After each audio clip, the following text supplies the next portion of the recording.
வணக்கம். சன்ரைஸ் நேரத்திற்கான இலங்கை செய்திகள் வாசிப்பது புஷ்பகலா பிரபாகரன்.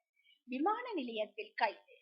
கட்டுநாயக்க விமான நிலையத்தில் வெளிநாட்டில் தயாரிக்கப்பட்ட 29,200 சீக்ரெட்டுகள் அடங்கிய 146 சீக்ரெட் பெட்டிகளை மறைத்து வைத்திருந்த 37 வயதுடைய சீன பெண் உட்பட 4 பயணிகள் கட்டுநாயக்க விமான நிலைய சுங்க அதிகாரிகளால் கைது செய்யப்பட்டுள்ளனர். 13 ஆண்டுகள் சிறை. கிளிநொச்சி பகுதியில் 13 வயது சிறுமியை பாலியல் துஷ்பிரயோகத்திற்குட்படுத்திய சந்தேக நபருக்கு 13 ஆண்டுகள் கடூழிய சிறை தண்டனை விதிக்கப்பட்டுள்ளது. எலி கறியுடன் 2 கைது. திருகோணமலை எலிகள் மற்றும் ஏனைய வன விலங்குகளை கொன்று இறைச்சிக்காக விற்பனை செய்த 40 கிலோ எலிக்கறியுடன் இன்று கைது செய்யப்பட்டுள்ளனர்.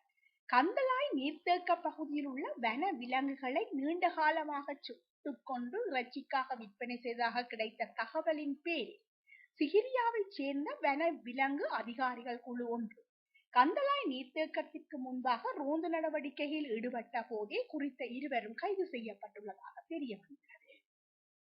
ஜனாதிபதி வேட்பாளர். மக்கள் போராட்ட முன்னணியின் ஜனாதிபதி வேட்பாளராக சட்டத்தரணி நுவன் பொபேக தெரிவு செய்யப்பட்டுள்ளார். இன்று கொழும்பில் இடம்பெற்ற கூட்டமைப்பின் விசேட கலந்துரையாடலின் போதே இத்தீர்மானம் எடுக்கப்பட்டுள்ளது. வாகன இறக்குமதிக்கான அனுமதி. இலங்கையில் வாகன இறக்குமதிக்கான அனுமதி எதிர்வரும் ஆகஸ்ட் மாதத்தில் வழங்கப்படும் என நிதி ராஜாங்க அமைச்சர் ஹரிஹான் சேமசிங்க தெரிவித்துள்ளார். தண்டனையுடன் இடம் மாற்றம். போலீஸ் நிலைய குளூட்டியில் பாதுகாப்பாக களஞ்சியப்படுத்தப்பட்டிருந்த ஆட்டுவச்சிகள் காணாமல் போன சம்பவத்தினை அடுத்து 4 போலீஸ் உத்தியோகர்களுக்கு தண்டனையுடன் இடம் மாற்றம் வழங்கப்பட்டுள்ளது. அறிவிப்பை வெளியிட்ட தேர்தல் ஆணைக்குழு. 2024 ஆண்டு ஜனாதிபதி தேர்தலில் தபால் மூல வாக்காளர்களின் பெயர் பட்டியலை காட்சிப்படுத்த வேண்டும் என தேர்தல்கள் ஆணைக்குழு அறிவித்துள்ளது. தேர்தல்கள் ஆணைக்குழு வெளியிட்டுள்ள அறிக்கையிலே இவ்வாறு குறிப்பிடப்பட்டுள்ளது. உத்தியோகத்தர்கள் போராட்டம்.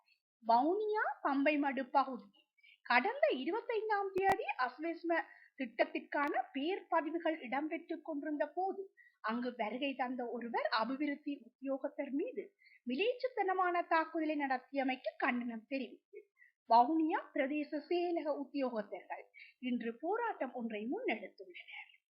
41ஆம் ஆண்டு நினைவேந்தல். கருப்பு ஜூலை படுகொலையின் 41ஆம் ஆண்டு நினைவேந்தல் நிகழ்வுகள் யாழில் நேற்றைய தினம் இடம்பெற்றிருந்தது.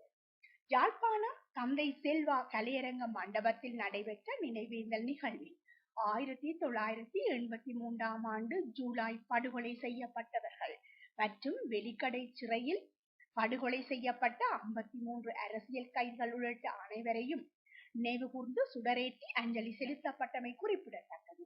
இத்துடன் இணையவள தொகுப்பின் செய்திகள் நிறைவு காண்கின்றன. நன்றி.